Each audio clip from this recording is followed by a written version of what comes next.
여러분, 하나님이 우리를 성전 삼으셨다는 것을 우리가 알고 있는데 그 어떤 의미이죠?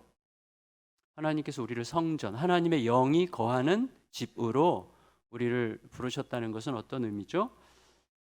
우리의 삶이 가장 맑고 아름답고 부요해지는 길은 하나님의 뜻을 따르는 거예요. 하나님이 지으신 세상에서 왕이신 하나님과 통하는 마음으로 사는 자만이 가장 맑고 자유롭고 풍성하게 살겠죠. 그죠? 네, 당연하죠. 그러니까 그걸 위해서 하나님의 영을 우리에게 보내요. 우리 안에 거하게 하셨어요. 그래서 우리를 성전 삼으셨다는 거죠. 그러므로 우리들의 성전 공사, 지금 학계에서는 성전 재건의 이야기인데 지난주 설교 말미에 말씀드렸죠. 우리들의 성전 공사는 날마다 나를 여기에 있게 하신 이유를 그 성령님은 누구시죠? 말씀을 깨닫게 하시죠. 말씀을 깨닫게 하셔서 말씀을 통해서 우리들의 삶이 가이드 되게 하시는 분이신데, 그래서 날마다 나를 여기 있게 하신 이유가 뭐지? 나를 이 자리에 아버지로, 남편으로, 나를 목사로, 나를 오늘 여기 살게 하신 이유가 뭐지라고 하는 것에 대한 질문을 날마다 그 성령님께 묻고 말씀에 비추어 대답하는 지속적인 여정, 이것이 우리들의 성전 공사라고 할 수가 있겠습니다. 하지만 이런 성전 공사는 계속 미뤄져요. 왜? 급하다고 생각하지 않으니까. 우리는 항상 급하다고 생각하는 일에 쫓기면서 살면서 가장 중요한 일은 다 놓치는 인생을 살거든요. 그래서 껍데기만 남는 거예요. 그래서 급하지는 않아 보이는데 너무나 핵심적으로 중요한 것들을 우선적으로 행하는 습관을 계속 키워야 되는데 그래야만 성전 공사가 미뤄지지 않습니다. 여러분, 우리가 성전 공사를 계속 미루는 이유는 미룰 만한 합당한 이유들이 보이기 때문이에요. 하지만 그 사이에 어떻게 되죠? 우리들의 삶은 나도 모르는 사이에 점점 위축되고 질서가 흐트러지고 영혼은 자꾸 초라해지는 것입니다. 뭔가 진단에 오류가 있었던 거예요. 내가 공사를 지원할 만한 이유가 어려운 현실 때문이 아니라 사실은 약속을 이루시는 하나님이 현실보다 크시다는 진실을 망각했기 때문이에요. 그래서 하나님이 훨씬 더 우선이고 하나님이 훨씬 더 중요하다는 사실을 어느새 잊어버렸기 때문에 이걸 계속 미루는 것입니다. 왜냐하면 여러분, 현실이 아무리 으르렁거려도 아무리 대단한 어려움들이 우리를 둘러싸고 있어도 하나님은 그런 것들에 꿈쩍도 하지 않으시면서도 여전히 우리들의 신실한 대답을 기다리고 계시거든요. 그러니까 그 하나님을 봐야 현실을 뚫고 하나님의 뜻과 함께 갈 수 있는데 현실을 너무 귀하게 여기고 현실에 너무 쉽게 위축되기 때문에 우리는 그 길을 못 가게 되는 것입니다. 결국 지난주 결론 중에 하나가 뭐였어요? 현실이 어려워져서 못한 게 아니고 하나님과의 관계를 잊어버렸기 때문에 현실이 어려워진 거다, 이렇게 이야기가 됐습니다. 그래서 말씀이 그렇게 가르쳤어요. 하지만 여러분, 우리가 중심을 잡고 원래 있어야만 했던 제자리를 찾는다면 16년이나 미뤄졌던 일도 단 24일이면 다시 시작할 수 있어요. 그게 오늘 본문 14절 15절인데 14절 하반절부터 보면 그들이 와서 만군의 여호와 그들의 하나님의 전 공사를 하였으니 그때는 다리오 왕 제2년 여섯째 달 24일이었더라. 다리오 왕 제2년 여섯째 달 첫날 말씀이 임했고 24일에 성전 공사를 시작했어요. 16년 동안 미뤘던 일이 24일이면 충분히 24일 안에도 다시 재개될 수 있는 거예요. 여러분, 그럼 이런 극적인 변화는 어떻게 가능했던 걸까요? 우리들의 삶에도 얼마든지 가능할 수 있다는 전제로 여러분, 우리가 귀 기울이면 좋을 것 같은데요. 이런 극적인 변화가 어떻게 가능했을까요? 12절 같이 읽겠습니다. 12절 말씀 시작. 스알디엘의 아들 스룹바벨과 남은 모든 백성이 그들의 하나님 여호와의 목소리와 선지자 학개의 말을 들었으니 이는 그들의 하나님 여호와께서 그를 보내셨음이라. 백성이 다 여호와를 경외하매. 여러분, 여기 흥미로운 게 하나가 있어요. 아까 지난주에 2절에서 하나님께서 자기 백성을 어떻게 부르셨어요? 이 백성, 이놈의 것들이 이제 이 백성이라고 부르셨는데 여기는 지금 남은 백성이라고 불려요. 남은 백성. 여러분, 이스라엘 역사에서의 남은 자라고 하는 말은 하나님을 신뢰하여 그의 말씀을 기다리는 자를 표현하는 아주 고유명사예요. 남은 자라는 말 자체가. 그러니까 이 백성이 남은 백성이 됐는데 그 이유가 뭐예요? 이제 그들이 선지자를 통해서 하나님의 목소리를 듣고자 했기 때문이에요. 듣고자 했기 때문이에요. 듣는다. 이게 쉐마인데, 이 쉐마라는 말은 그냥 듣는 게 아니죠. 나 들었어. 이게 아니고 따르기 위하여 듣는다는 거예요. 따르기 위하여 듣는 게 쉐마입니다. 우리가 얼마 전 큐티 때 씨 뿌리는 비유가 본문이었는데, 씨 뿌리는 비유를 통해서 예수님께서는 듣고 깨닫는 자와 듣고 깨닫지 못하는 자를 구분하세요. 똑같이 듣지만 어떤 자는 깨닫고 어떤 자는 못 깨닫죠. 왜 구분하십니까? 진정한 들음이 뭐냐를 말씀하시는 거예요. 진정한 들음은 깨달아 행하는 것까지가 들음이에요. 깨닫지 못하고 행하지 않는 것은 안 들은 거나 마찬가지죠. 맞잖아요. 진정한 들음은 깨달아 행하는 것까지가 진정한 들음인데, 사람들은 대개 듣기만 하고 안 따르기 때문에 듣고 깨닫는 것과 듣고 깨닫지 않는 것을 구분하신 거예요. 여러분, 로마서 10장에서 뭐라 그랬습니까? 믿음은 곧 들음에서 나며 그랬어요. 믿음은 다른 말로 뭐예요? 마태, 마가, 누가, 요한복음에서 믿음의 다른 말은 따름입니다. 믿음은 곧 따름이에요.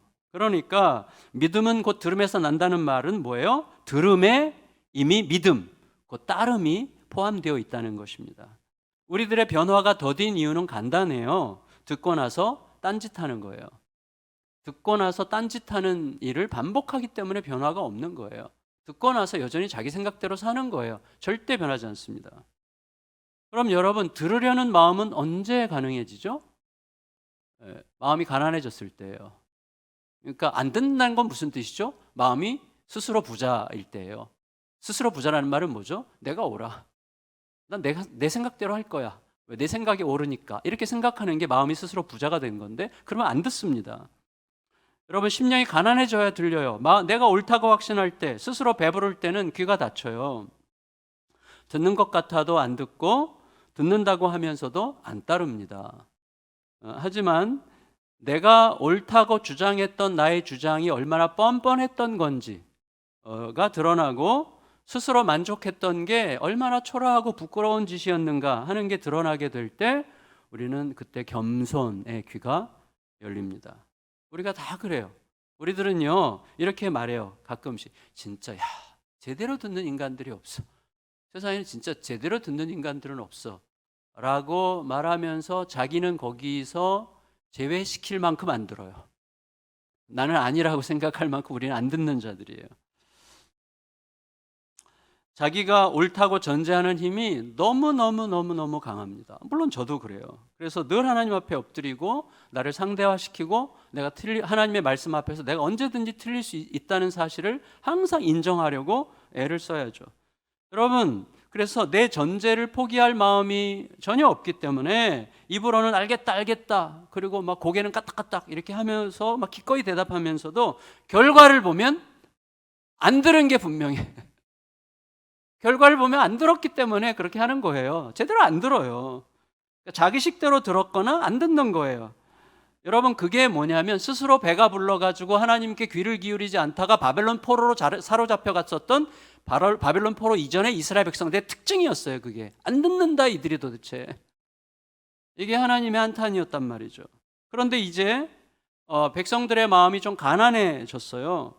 자기들로서는 성전 재건을 미룰 만한 합당하고 충분한 이유라고 주장했지만 하나님을 통해서 그게 얼마나 뻔뻔하고 이기적이었던가 하는 게 드러났기 때문이죠. 어떻게든 난 해보려고 그래. 진짜 나 어떻게든 해보려고 했어. 근데 안 됐어가 아니에요. 아니었던 거예요. 약간 하기 싫었던 차에 마침 둘러댈 이유가 생겼던 거예요. 그게 하나님의 진단이에요. 지지난주인가 기독학교 학부모 모임을 이렇게 했는데 그 모임에서 학부모 한 분이 타교의 교인인데 이렇게 말씀하시더라고요. 제가요 안 그래도 교회 가기가 슬슬 막 부담스럽던 차에 코로나가 왔어요. 안 갈 명분이 확실해져가지고 속 편하게 안 갈 수 때문에 자기에게는 코로나가 선물이었다고 이제 이렇게 얘기를 했는데 사실 그분뿐이겠습니까? 여러분, 우리가 약속을 지키려고 꼭 약속을 지키려고 하면 반드시 만나야 될 사람이 있는데 만나는 게 너무나 싫어, 너무나 부담스러워. 그런 차에 몸살이와 그럴 때 많습니다. 그러니까 어떻게 보면 만나기 싫은 마음이 몸살을 초래하는, 애들이 학교 시험 보러 가기 싫으면 괜히 아픔이 찾아와. 그런 거랑 비슷한 거죠. 안 만나도 될 이유가 확보되는 거예요. 근데 여러분, 사람은 대충 예상해도 정확히는 모르기 때문에 그냥 넘어갈 수 있지만 우리들의 마음 밑바닥까지 아시는 하나님은 다르시잖아요. 따라서 하나님께서 다 아신다, 하나님께서 다 아신다는 사실이 우리가 머리가 아니라 내가 진짜로 알게 되면,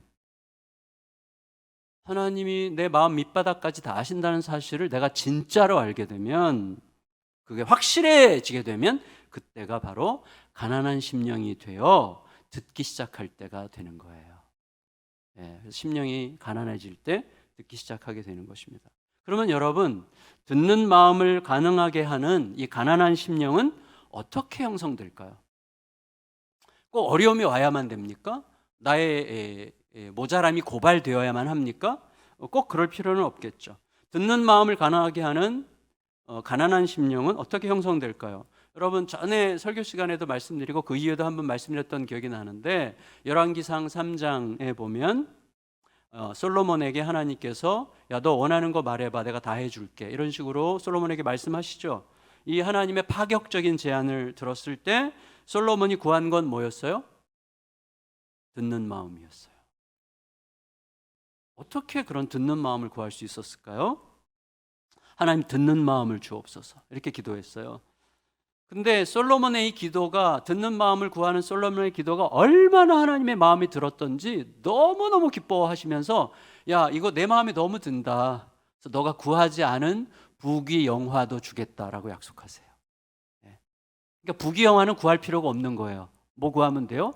하나님과 통하는 걸 구하면 되는 거예요. 정말 하나님이 원하시는 것을 구하면 되는 거예요. 부귀영화는 기도 제목이 아니에요. 하나님이 덤으로 주시는 거예요. 여러분, 그러면 솔로몬이 듣는 마음을 구한 이유가 뭐예요? 자기의 존재 이유에 대하여 질문했기 때문이에요. 나는 어떻게 왕이 됐지? 그리고 나는 왜 이스라엘 왕으로 부름받았지? 내가 이스라엘 왕으로 부름받은 이유가 뭘까? 나는 어떤 왕이 돼야 되는가? 이것을 막 엄청나게 깊이 소위 반추하면서 그 듣는 마음을 구하는 기도가 시작됐던 거예요. 솔로몬이 내가 왜 부름받았을까? 내가 왜 왕으로 세워졌을까를 계속 질문하면서 그 반추하는 과정을 통하여 솔로몬이 도달한 결론이 뭐냐면 아버지 다윗 모델을 따라야 된다는 결론이었어요. 아버지 다윗의 모델을 따르면 되겠다라고 생각했어요. 그가 헤아려 보세요. 아버지 인생을 헤아려 보니 아버지 인생의 핵심적으로 중요한 덕목, 이 세 가지로 요약됐어요. 성실과 공의와 정직이었어요. 솔로몬 3장이 열왕기상 3장에 다 나와요. 성실과 공의와 정직, 이 세 가지가 아버지 인생의 가장 핵심적인 덕목이었어요. 그럼 이 세 가지가 어떻게 해서 만들어졌냐 보니 아버지가 평생 주 앞에서 주와 함께 행했기 때문에 라는 결론이 나왔어요. 주는 뭐예요? 왕이죠. 다시 말하면 뭐예요? 하나님께서 진짜 왕이시라는 사실을 진짜로 잊지 않을 때만 성공적인 왕일 수 있었다는 사실을 깨달은 거예요. 그런데 여러분, 하나님이 진짜 왕이시라는 사실이, 하나님이 내 마음 밑바닥까지 다 아신다는 사실이 진짜로 깨달아지면 그때 드러나는 게 뭐예요? 내 실체죠. 내 실체가 드러나요. 그래서 솔로몬도 자기 실체를 봤어요. 내가 왕이야, 현실적으로 왕이야. 하지만 정직하게 나를 직면하니 내 실체는 너무나 초라해. 별 볼 일 없어. 그래서 뭐라 그럽니까? 하나님, 저는 출입할 줄 모르는 어린아이에 불과합니다. 여러분, 우리가 스스로 배불러서 내가 옳아 이렇게 생각하면 일단 망하기 시작한다는 것을 우리가 알아야 됩니다. 이게 진짜예요. 하나님의 하나님 되심을 알고 하나님이 내 마음 밑바닥까지 아신다는 사실을 알고 하나님만이 진짜 왕이시라는 사실을 진짜로 알면 내 실체가 보여요. 너무 초라한 내 실체가 보여요. 하나님, 저는 출입할 줄 모르는 어린아이에 불과합니다. 이 고백이 거기서 나오는 거예요. 결국 뭐예요? 하나님에 대한 참 발견과 내 실체에 대한 참 성찰이 만날 때 가난한 심령이 생기는 거예요. 꼭 어려운 일 당할 필요 없어요. 날마다 하나님의 참 실체, 하나님에 대한 참 발견과 내 실체에 대한 참 성찰이 만날 때 마음이 가난해지면서 어느새 듣는 마음을 구할 수밖에 없는 거예요. 진짜 왕이신 하나님인데 나는 이렇게 어린애에 불과해. 그러니까 하나님으로부터 들어야지 내가 어떻게 살아. 듣는 마음을 구할 수밖에 없는 거예요. 그래서 그 기도가 나왔던 거예요. 하나님, 제가 원하는 것은 듣는 마음일 뿐입니다. 그것이 저에게 가장 너무나 필요합니다. 이거죠. 하나님, 저 진짜 색깔 바뀌는 냉장고 그거 너무 갖고 싶었는데 뭐라도 원하는 거 너 말하라고 하시니 나 그거 구할래요. 그게 아니었어요. 그거는 하나님에 대한 발견과 자신의 실체에 대한 성찰이 없는 거죠. 여러분, 백성들은, 자, 본문으로 다시 돌아와서 이스라엘 백성들은 자신들의 실체를 적나라하게 드러내는 학개를 이제 하나님이 보내신 선지자로 인정할 수밖에 없었어요. 자기들의 실체를 적나라하게 드러내니까. 그리고 학개가, 선지자 학개가 전하는 말을 통해서 하나님의 목소리를 듣게 된 거예요. 12절에 다 나와요. 하나님의 목소리로 들었어요. 여러분, 우리도 가끔 누군가의 말을 통해서 하나님의 목소리를 들을 때가 있습니다. 저 같은 경우는 한참 유학 준비 중, 제가 신학대학원 졸업을 앞두고 유학을 이제 거의 이제 유학 준비가 끝났는데, 그때 제 신대원 동료 형님이 저에게 말했어요. 자신의 필요보다 하나님의 필요를 구하고 있는 건지 물어보세요. 제가 굉장히 존경하는 분인데 저보다 나이가 5살 많은 신대원 동기 형님이세요. 자신의 필요보다 하나님의 필요를 구하고 있는 건지를 한번 물어보세요. 그 말이 제 폐부를 찔러서 제 욕망을 고발했어요. 저는 뭐 당연히 교수, 갔다 오면 교수지, 이렇게 생각을 하는 어떤 뭐랄까 욕망 어린, 욕망이랄까 혹은 자만심 이런 게 막 섞여 있는 마음들이 있었어요. 그러니까 그 마음이 막 그 말씀이 폐부를 확 찔러오면서 욕망을 고발하면서 즉시 유학 준비를 멈췄어요. 그리고 선교단체 간사로 들어갔어요. 근데 그 선교단체 간사 생활 4년이 제 인생의 가장 중요한 부분을 형성했습니다. 정말 저는 그 시간이 선물이었어요. 여러분, 물론 우리들에게 어떤 사람이 자기 욕심을 성취하려는 수작으로 나 이거 기도하고 하는 말인데, 기도해보고 하는 말인데 라는 식으로 우리를 속이려고 드는 속물들도 있습니다. 그런 사람들은 자기에게 스스로 속은 거죠. 근데 걱정할 필요 없어요. 왜냐하면 우리가 진실로 자기중심적인 욕망을 버리고 기꺼이 하나님의 뜻에 맡기려고 하면 하나님은 분별하는 마음도 주세요. 그래서 솔로몬이 구했던 이 듣는 마음, 렙쇼메아라는 이 히브리어는 무슨 뜻이냐면 분별하는 마음이란 뜻이에요. 더 정확하게 번역하면 분별하는 마음입니다. 여러분, 이렇게 가난해진 심령에 하나님의 말씀이 제대로 들릴 때 나타나는 전형적인 현상이 있어요. 그게 뭐냐면, 자, 하나님의 말씀이, 가난해진 심령에 하나님의 말씀이 제대로 들릴 때 나타나는 전형적인 현상은 바로 하나님에 대한 경외하는 마음입니다. 12절을 다시 읽을까요? 12절을 천천히 다시 읽을게요. 시작. 스알델의 아들 스룹바벨과 여호사닥의 아들 대제사장 여호수아와 남은 모든 백성이 그들의 하나님 여호와의 목소리와 선지자 학개의 말을 들으니 이는 그들의 하나님 여호와께서 그를 보내셨음이라. 백성이 다 여호와를 경외하매. 여러분 보세요. 하나님을 경외한다는 것은 이거예요. 하나님, 더 이상 내 형편과 내 처지와 내 상황이 하나님의 뜻을 수행할 건지 여부를 결정하도록 내버려 두지 않겠습니다. 하나님, 내 형편과 처지와 상황이 하나님의 뜻을 수행할 것인가 말 것인가 여부를 결정하도록, 걔네들이 결정하도록, 내 상황이 결정하도록 내버려 두지 않겠습니다. 다만 지금 여기서 할 수 있는 일, 하라고 하시는 일을 순종하겠습니다. 이게 하나님을 경외하는 거예요. 이런 마음이 막 불같이 일어나요. 그때 성령의 감동을 따르는 이 자발적인 행동이 아주 단호해지면서 당장이라도 다시 시작할 수 있다는 담대함에 사로잡히게 됩니다. 그래서 14절 15절이 생긴 거예요. 14절 15절 읽겠습니다. 시작. 여호와께서 스알드엘의 아들 유다 총독 스룹바벨의 마음과 여호사닥의 아들 대제사장 여호수아의 마음과 남은 모든 백성의 마음을 감동시키심에 그들이 와서 만군의 여호와 그들의 하나님의 전 공사를 하였으니 그때는 다리오 왕 제2년 여섯째 달 24일이었더라. 예, 여러분 성령의 감동을 따르는 이 자발적 행동이 나타나면서 16년 동안 미루고 방치했던 일이 불과 24일 만에 재개되는 것입니다. 그러면 여러분 이렇게 우리가 이제 다시 부르렁거리면서 다시 시작하려고 할 때 하나님은 우리들에게 뭐라고 하실까요? 자, 우리들 마음에는, 우리들의 귀에는, 우리들의 가슴에서는 어떤 소리가 들릴까요? 그러게 이놈아, 진작에 좀 그렇게 하지. 할 수 있었잖아. 왜 진작에 그렇게 못했어? 라거나, 야, 너 그렇게 뻔뻔하게 군 게 16년이나 되는데 너가 그렇게 빨리 변할 거라고는 내가 생각하기가 쉽지 않구나. 라거나 하는 식의 말은 절대 아닙니다.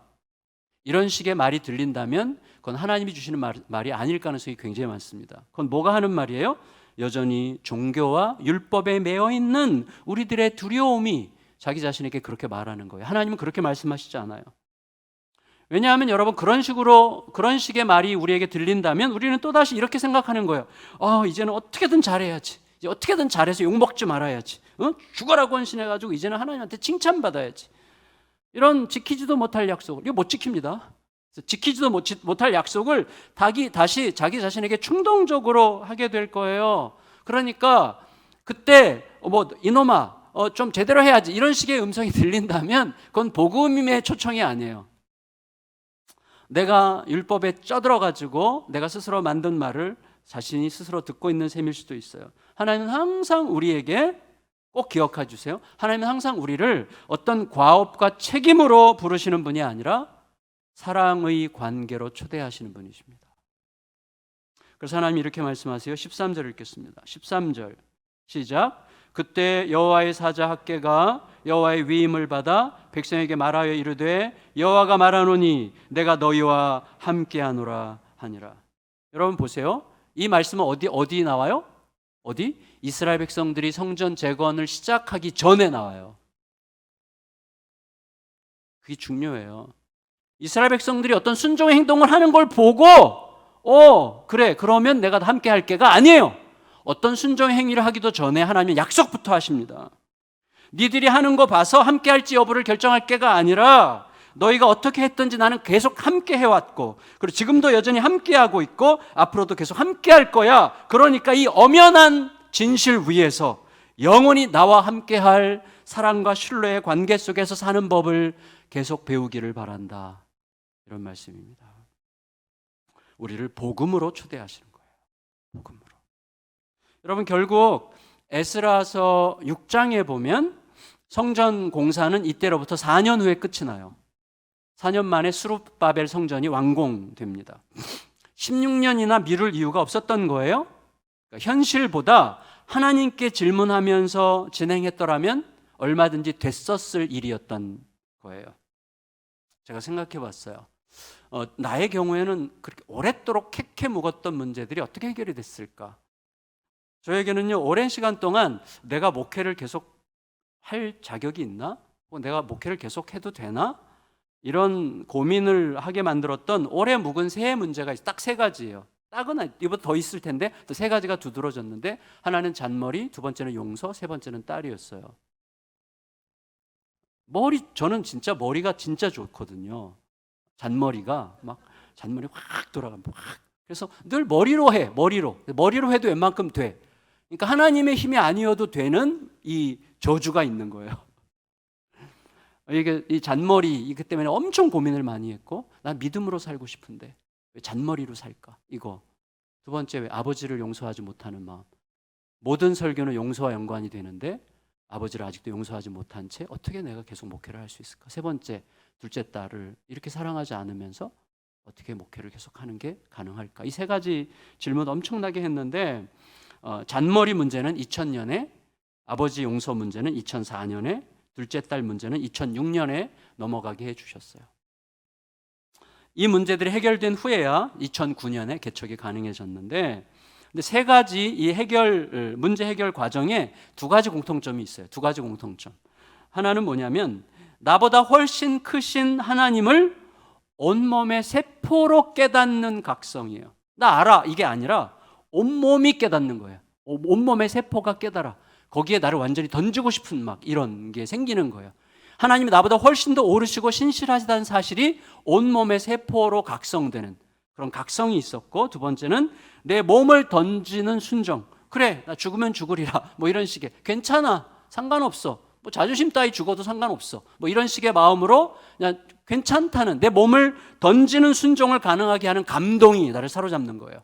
이 각성과 감동, 이 두 가지가 있었던 거예요. 말씀을 붙들고 간절히 기도하는 중에 주변 상황에는 아무 변화가 없어요. 똑같아요. 아무 변화가 없지만 내 안에 가득했던 의심과 두려움과 불안보다 하나님이 훨씬 더 크시다는 사실에 대한 그 각성이 온몸의 세포 속에 있어요. 그래서 온몸의 세포가 말해요. 맞아, 그거야. 맞아, 그거야. 다른 거 없어. 그거야. 이렇게 내 온몸의 세포가 그렇게 맞아, 그거야 라고 대답하는 시간이 찾아와요. 그렇게 되면 상황을 보는 눈이 그대로여도 달라지고 더 이상 미룰 필요가 없이 과감하게 순종하면 된다는 것을 알게 하십니다. 여러분, 우리들의 상황에도 변화가 있으면 좋겠지만 변화가 일어나야만 뭔가 해볼 여지가 생기는 건 아니에요. 그리고 우리는 끝까지 아무것도 못합니다. 변할 때까지 어떻게 기다려요? 안 변할 수도 있고, 뭐 변함과 별 상관이 없어야 돼요. 여러분, 상황에도 변화가 있으면 물론 좋겠지만 변화가 일어나야만 뭔가 해볼 여지가 생기는 게 아니에요. 왜냐하면 하나님은 모든 상황보다 크시기 때문이죠. 하나님은 여전히 나에게 말씀하고 계시잖아요. 이게 더 중요하죠. 그러니까 하나님이 모든 상황보다 크시다는 게 인정되면 하나님의 뜻에 나를 던져서 줄 자에게 주고 용서할 자를 용서하고 용서받아야 될 자 앞에 무릎을 꿇을 수 있게 하십니다. 여러분, 그래서 나 자신의 변화가 모든 변화의 시작, 우리가 다 아는 거예요. 나 자신의 변화가 모든 변화의 시작이에요. 아니, 모든 변화의 시작은 나 자신의 변화로부터여야만 합니다. 왜 그러냐면 상황은 변했어요. 자, 문제가 해결됐어요. 객관적인 문제가 해결됐어요. 나는 근데 하나도 변하지 않았어. 그럼 어떻게 되는 것이죠? 곧 죽게 될 몸이 조금 편해졌다는 것 외에는 아무 의미가 없는 거예요. 우리는 다 곧 죽게 될 거예요. 곧 죽게 될 몸이 조금 편해졌다는 것 외에 무슨 의미가 있습니까? 아무 의미도 없는 거예요. 내가 변하면 모든 게 변해요. 내가 변하면 모든 것이 새롭게 돼요. 이게 중요해요. 하나님은 그렇게 하세요. 그래서 여러분, 이 땅의 모든 종교들, 종교적 열망은 항상 뭘 꿈꿔요? 상황의 변화, 현실의 변화를 꿈꿔요. 그러나 복음의 열망은 뭐예요? 내가 변하는 거예요. 내가 예수님처럼 변화되는 게 복음의 열망인 것입니다. 말씀을 마칠게요. 여러분, 우리 모두에게는 캐캐 묵은 문제, 방치된 채 먼지가 쌓인 문제들이 있어요. 그런 상황이 계속되는 이유는 뭘까요? 그런 문제가 덮어둔 채로 살아도 사는데 별 지장이 없기 때문이에요. 근데 그거는 이런 거랑 비슷하죠. 몸에 암세포가 있었다 없었다 하는 거랑 비슷하죠. 몸에 암세포가 있었다 없었다 해도 사는데 별 지장이 없어요. 우리 모두가 그렇게 잘 살잖아요. 별 지장이 없어요. 그것과 비슷해요. 그런데 이제 어떤 누적된 습관이나 어떤 계기로 면역력이 현저하게 떨어지게 되면 암은 갑자기 자기 자리를 딱 잡고 지배력을 넓히면서 우리 몸을 갉아먹기 시작합니다. 이게 중요해요. 여러분, 우리들이 방치해 놓고 있는 캐캐묵은 문제들도 그래요. 이유 없이 나빠진 몸이나 통제되지 않는 마음이나 갑작스럽게 튀어나온 어떤 말 한마디나 본의 아니게 어긋나 버린 관계나 누군가의 싸늘한 눈빛이나 말 한마디, 감당하기 어려운 현실이 막 찾아오면 어느 순간 영적인 면역력이 확 떨어집니다. 그렇게 되면 바로 그때 그 방치해놨던, 묵혀뒀던 캐캐묵은 문제들이 이상한 방식으로 분출되기 시작해요. 걔가 뭔가 힘을 얻어요. 세력을 키워요. 그래서 내 안에서 이해할 수 없는 과도한 분노 일으켜요. 서러움, 병적인 어떤 심리 증상들이 막 나타나면서 관계들을 막 깨뜨리는 거예요. 가장 가까운 관계부터 막 무너뜨리는 거예요. 멀쩡히 잘 살아놓고도 나중에 난 쓰레기였어. 뭐 이렇게 고백하면서 고통하게 되는 상황이 생기는 것입니다. 문제는 뭐예요?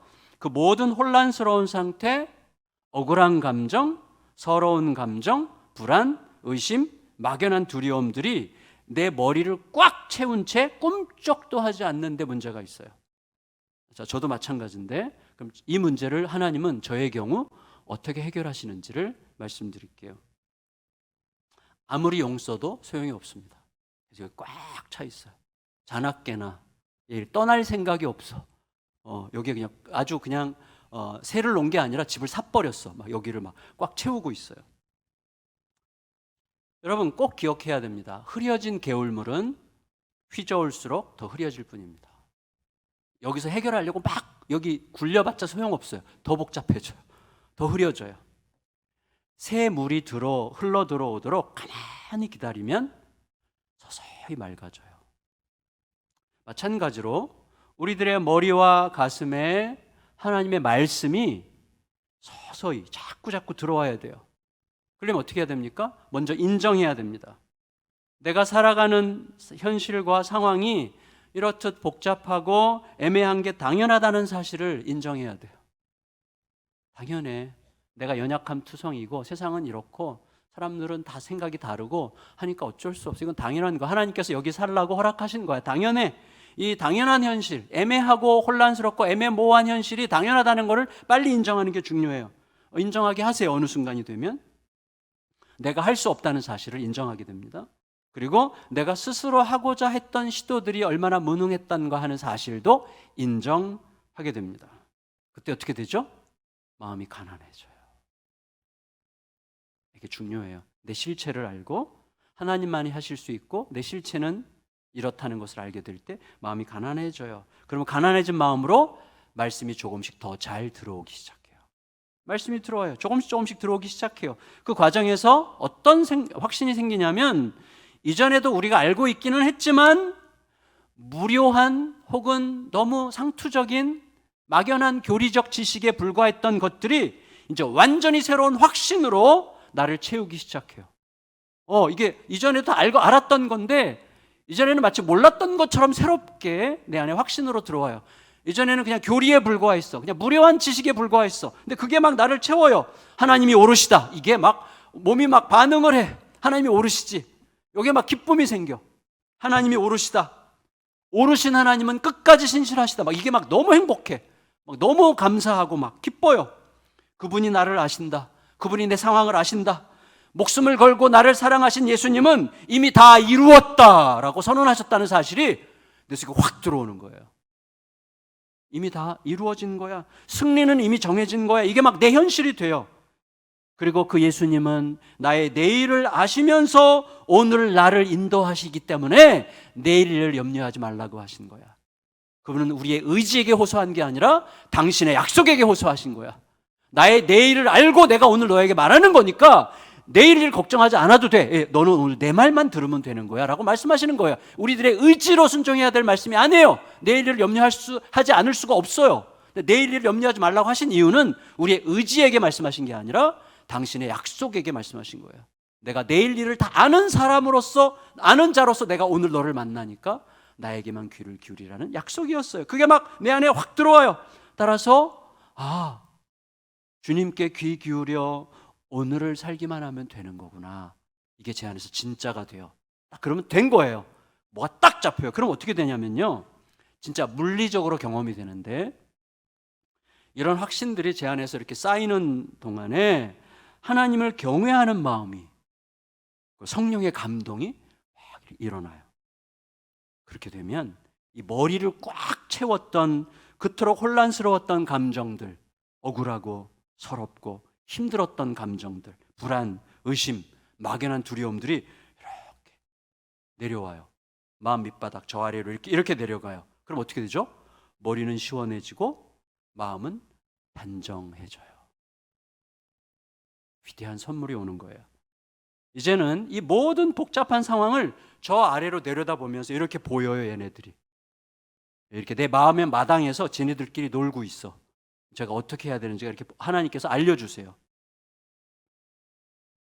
그래서 담대한 믿음과 용기로 하나씩 하나씩 주님께서 하루하루 시키시는 대로 순종할 뿐이에요. 그렇게 되면 놀랍게도 하나님이 이미 일하고 계셨다는 것을 알게 되는 것입니다. 이게 하나님의 선물이에요. 여러분, 이런 감동으로 말씀을 따라 움직일 때 당장은 길이 아닌 듯 보여도 아무 상관없어요. 당황할 거 없습니다. 다른 특별한 사인이 없는 한 가던 길을 계속 가기만 하면 됩니다. 그 길 끝에서 반드시 안도의 한숨과 함께 하나님이 하셨다는 기쁨을 고백하게 될 거예요. 이번 주도 여러분 이렇게 자신을 격려하고 서로를 응원하면서 각자 성전 재건의 길을 아름답고 풍성하게 걸으실 수 있기를 예수님의 이름으로 축원합니다.